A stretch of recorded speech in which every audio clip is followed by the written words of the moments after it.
আজকে আপনারা জানেন যে মোট 4টা মামলা আমাদের এখানে ধার্য ছিল।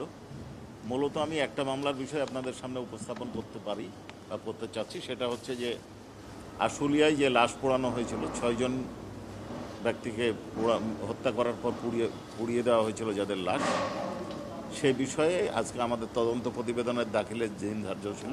কিন্তু আমরা যখন তদন্ত প্রতিবেদন প্রস্তুত করছিলাম এই মুহূর্তে একটা হঠাৎ করে তথ্য আসে এবং আমরা একটা ভিডিও শনাক্ত করতে পেরেছি, আমরা উদ্ধারও করেছি। তাতে দেখা যাচ্ছে যে এইখানে কারা কিভাবে হত্যা করেছে সেই বিষয়টা আমাদের সামনে এসেছে। কারা কিভাবে হত্যা করেছে এই বিষয়টা আমাদের সামনে এসেছে। অর্থাৎ এই মামলা তদন্ত রিপোর্ট দাখিলের শেষ পর্যায়ে আমরা দেখতে পেলাম যে যারাকে পোড়ানো হয়েছে তাদের হত্যার ভিডিওটা আমাদের সামনে আসছে। এই বিষয়ে তদন্ত সমাপ্ত করার জন্য কিছুদিন সময় দরকার, এই জন্য আমরা 1 মাস সময় চেয়েছিলাম। অনারেবল ট্রাইব্যুনাল এটা মঞ্জুর করেছেন। আর একটা ছোট্ট বিষয় ছিল, নরসিংদীর ছাত্রলীগ নেতা অন্য একটা মামলায় গ্রেপ্তার ছিলেন, এই মামলায় WEC ছিল, তাকে প্রোডাকশন মূলে আজকে হাজির করা হয়েছে, তাকে জেল হাজতে প্রেরণের আদেশ দিয়েছে।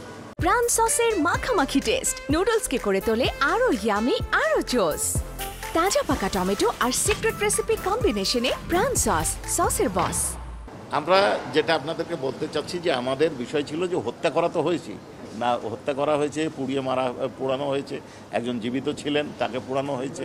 এখন আমরা যেটা পেয়েছি সেটা হচ্ছে যে হত্যাকাণ্ড সংগঠনের একটা ভিডিও চিত্র আমরা পেয়েছি, এটা আমরা এখন যাচাই বাছাই করছি। পরবর্তী ডেট হচ্ছে 25 মেতে। হ্যাঁ, 5 তো হলো জি। হ্যাঁ, আর দেখেন এই বিষয়টা সম্পর্কে আদালত প্যারোলের বিষয়টা স্বরাষ্ট্র মন্ত্রণালয় থেকে দেখা হয়, এটা আমাদের বা ট্রাইব্যুনালের বিবেচ্য বিষয় নয়, এটা আমরা বলেছি।